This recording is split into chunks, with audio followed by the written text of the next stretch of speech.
Значи, јас не знам дали е доделен азил или не, знам дека постапките за азил траат прилично долго во Унгарија, освен ако тие не спровеле некоја екстра брза постапка. Че таму има примери, да не биде изненадена јавноста, за некои не само по неколку месеци, има пример кога и 9 месеци се решавало по постапка на азил, а јавноста веќе знае дека секогаш постапката за азил е приоритетна во однос на постапката за екстрадиција. Ние ќе си го доставиме барањето за екстрадиција, значи тоа е веќе изготвено.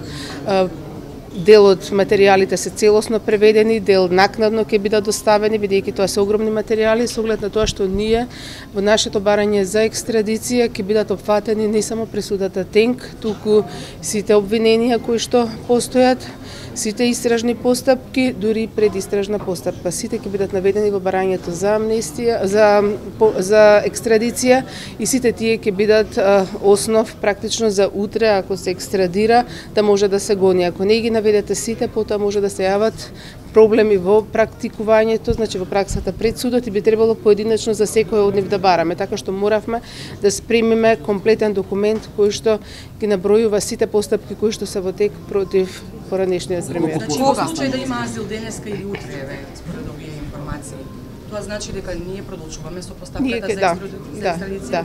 А кога ќе ги доставите документи? Значи, јас очекувам денеска да ги доставиме, затоа што чекам уште неколку технички документи што треба да ни стасаат од други институции. Денеска, најдоцна утре, но се надевам дека ќе се стаса и денеска да бидат пратени.